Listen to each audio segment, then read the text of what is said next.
Hey guys, tonight we dive into a story that might make you rethink how your groceries survive the heat before your fridge ever hummed. Picture this: the blazing Egyptian desert, sun relentless, sand glowing gold under your sandals, and the only relief, if you're lucky, is a pot of cold water that's been sweating slowly in the shade. You probably won't survive this if you imagine life without the hum of modern refrigeration. Yet these ancient people somehow made ice and cool storage work. So before you get comfortable, take a moment to like the video and subscribe, but only if you genuinely enjoy what I do here. And while you're at it, drop your location and local time in the comments. I'm curious who's sweating through this story in real time. Now dim the lights, maybe turn on a fan for that soft background hum, and let's ease into tonight's journey together. You trudge through a bustling marketplace in Memphis or Thebes, and the heat is a living thing, sticking to your skin and making even the simplest errands an adventure.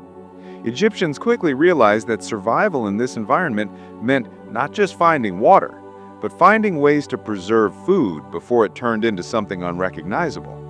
Clay pots, often overlooked, became the unsung heroes of early refrigeration. These weren't just any pots. The porous clay allowed water to seep slowly, evaporating from the outer surface and carrying away heat from the contents within. Imagine placing your milk in such a pot and leaving it under a breeze. It would stay cooler for hours, even in the oppressive sun. Historians still argue whether this method was a clever daily convenience for commoners or primarily a luxury for the elite. But evidence suggests both classes had their versions, scaled by wealth. Pharaohs took this to an extravagant level. They imported ice from the mountains, sometimes hundreds of miles away, preserved in insulated boxes layered with straw and cloth. The logistics alone are mind-boggling. Camel caravans hauling precious frozen water across scorching landscapes, a testament to how highly they valued chill in an age where spoiling food could mean disaster. Yet not all Egyptians relied on imported ice. Many relied on clever domestic inventions like the early clay pot method. These small devices, sometimes called evaporative coolers in modern scholarship, were modest yet astonishingly effective. You might even find it amusing that this basic method works on the same principle as some modern fridgeless cooling technologies promoted today in off-grid areas. And here's a quirky tidbit. Some wealthy households reportedly wrapped their perishables in damp linen, then placed them in shaded storage nooks or shallow pits in the sand. The combination of the cool soil, evaporation, and damp cloth kept things surprisingly fresh. You might picture milk, dates, or fish wrapped like tiny sand-wrapped presents, tucked away from prying eyes in the relentless sun. The imagination of it almost makes you feel like a magician walking through a household of ancient wonders where food could resist decay simply by a clever mix of science and routine. But not everything was universally applied. Historians debate whether these early cooling methods were primarily elite conveniences, or if a broader segment of Egyptian society benefited. Archaeological digs in workers' villages show simpler, less sophisticated pots, yet even these employed the basic evaporative principle. So whether you were a noble sipping on imported ice or a laborer enjoying slightly cooler dates, the essence of refrigeration was quietly shaping daily life.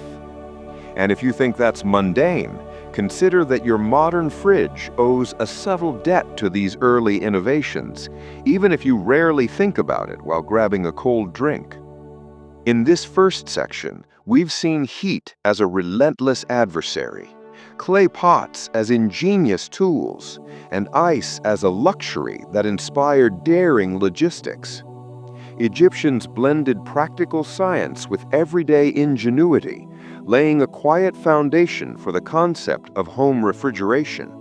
Keep that mental image of sweating merchants and damp linen in mind, because it threads through the entire history we're about to explore, reminding you that even in the desert, humans refuse to accept spoilage as fate. Remember that creeping sensation of evaporative coolness brushing your fingertips as you imagine reaching for a pot of chilled water, and you're already halfway into the mindset of these ancient inventors. The sun continues to bake the streets, and you follow a narrow alley where clay and sand dominate the scene. Zeer pots, the nested clay vessels, are everywhere. You probably glance at one and think it's just another pot, but inside, magic, or at least science disguised as magic, is happening. The smaller pot, nestled inside a larger one and separated by damp sand, cools its contents as the water seeps through the porous clay and evaporates, carrying heat away. You can practically feel the difference if you lean over and imagine reaching in for some chilled goat's milk. Historians still argue whether Zeer pots were universally used or mostly confined to households with some leisure time. Some scholars suggest the technique spread from kitchen experimentation into the broader society over generations. Salt water plays a surprisingly dramatic role. Pour a bit into the sand between the pots, and the cooling accelerates. You might smirk at the thought that Egyptians were using what amounts to primitive brine chemistry in their kitchens thousands of years ago. There's a quirky notion recorded in some fringe manuscripts that people would sprinkle a pinch of salt around the perimeter of the pot to attract cooler night breezes, an odd, almost ritualistic practice, though it shows the depth of experimentation. Even if we chuckle now, consider that this is the ancestor of modern refrigeration's careful control of chemical processes.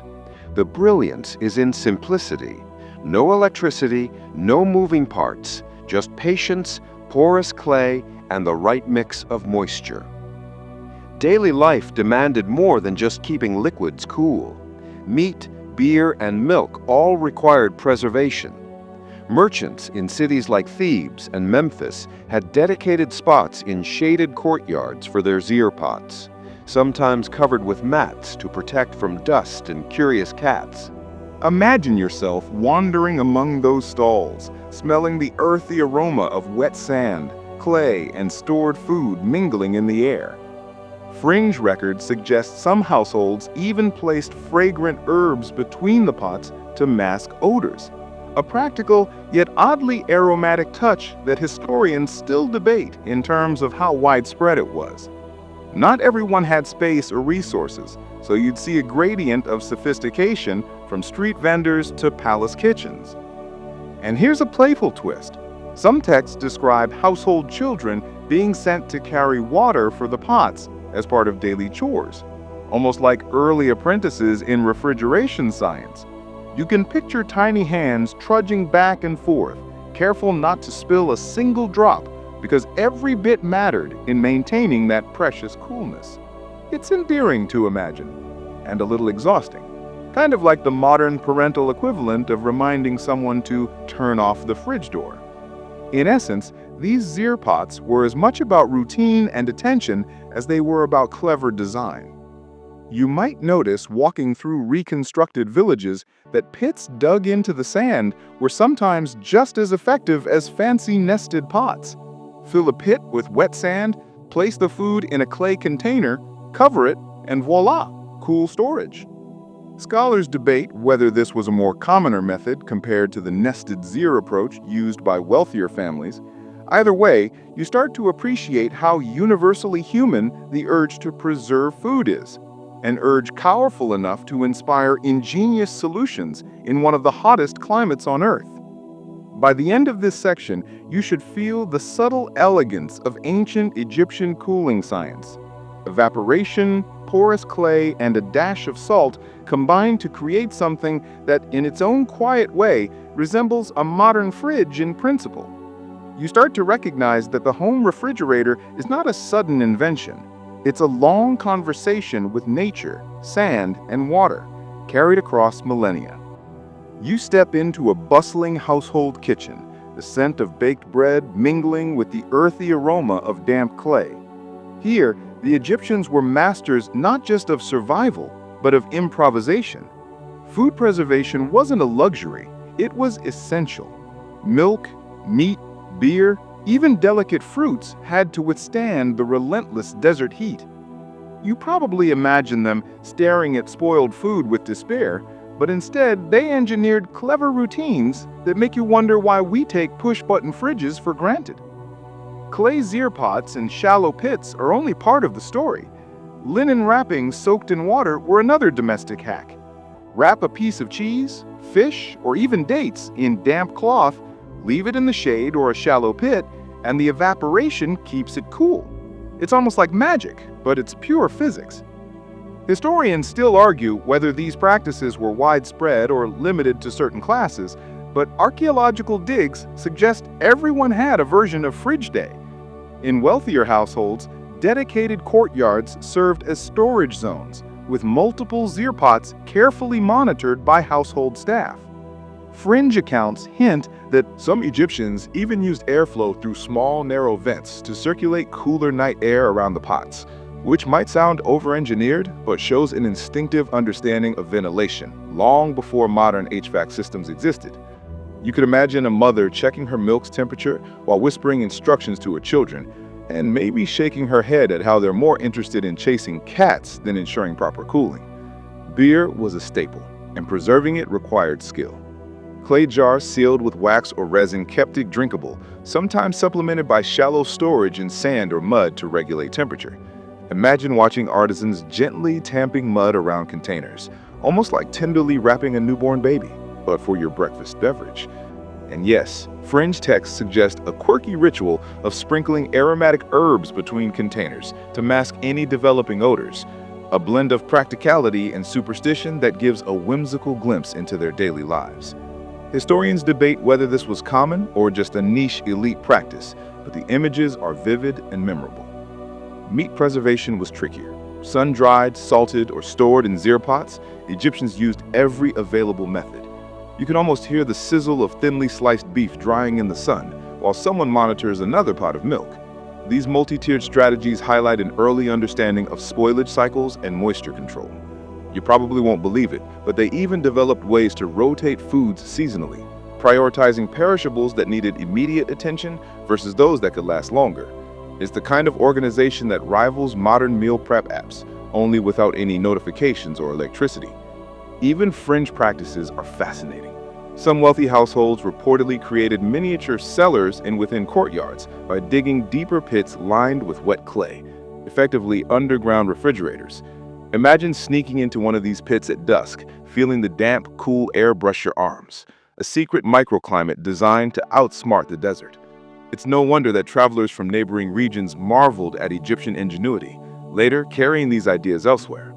By the end of this section, you begin to see how daily household life, practical science, and a touch of experimental flair combine to make Egypt a surprisingly cool place in a very literal sense.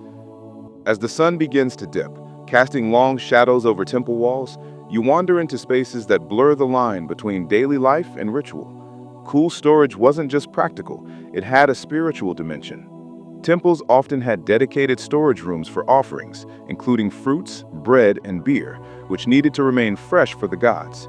You probably wouldn't survive imagining the attention lavished on these storerooms, where priests monitored the temperature as meticulously as modern chefs. Ice, or at least chilled water, sometimes accompanied incense in ceremonies, a curious combination that may seem whimsical now, but to Egyptians, it intertwined the sacred with the practical. Scholars still debate how much refrigeration influenced religious practices versus being merely a convenience adapted for ritual. Imagine walking past a shrine and smelling the faint aroma of burning frankincense mingled with the earthy coolness of stored grain and meat.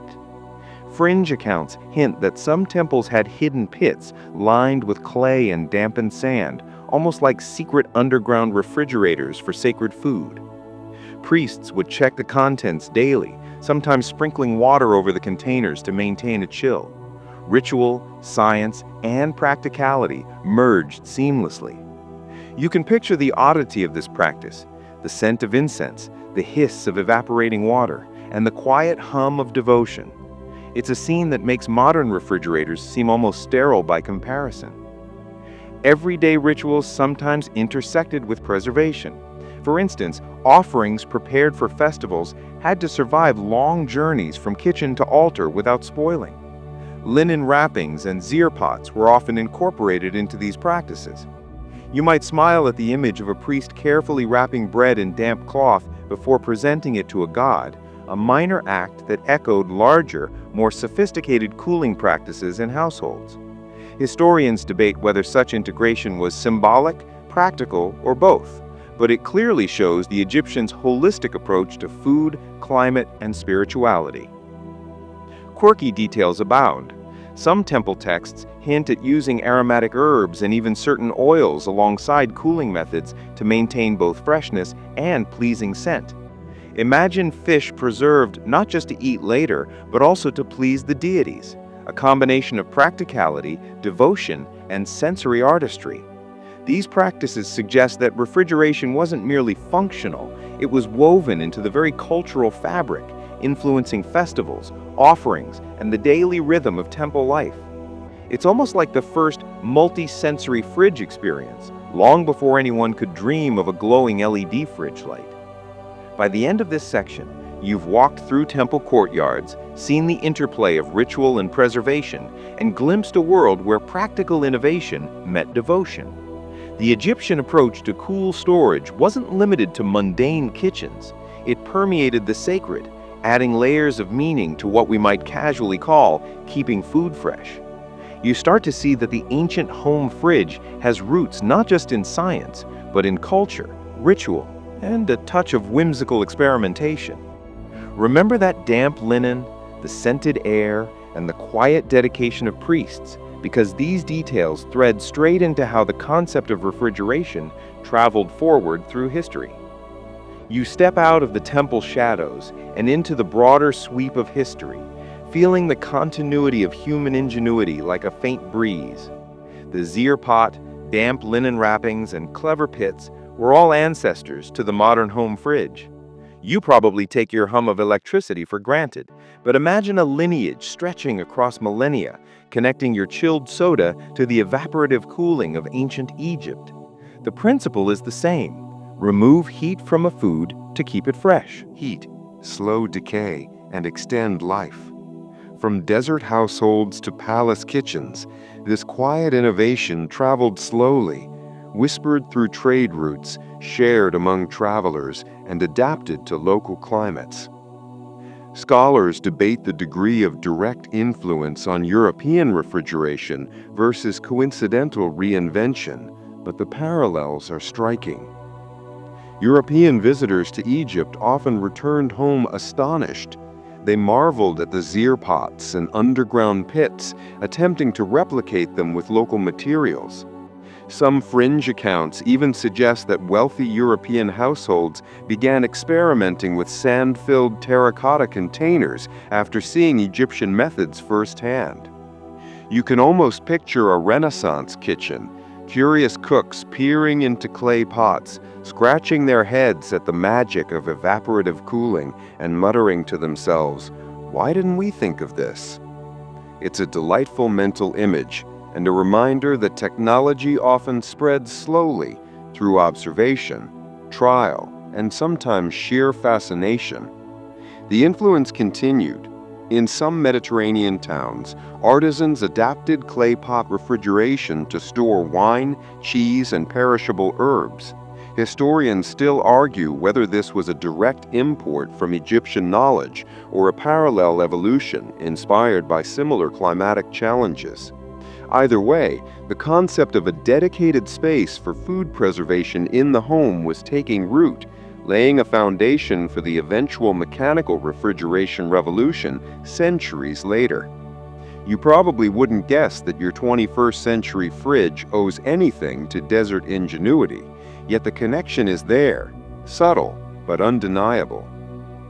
Fringe tales even hint at Egyptian-style cool boxes being experimented with in early European botanical gardens to preserve exotic plants, showing that the principle of evaporative cooling extended beyond food.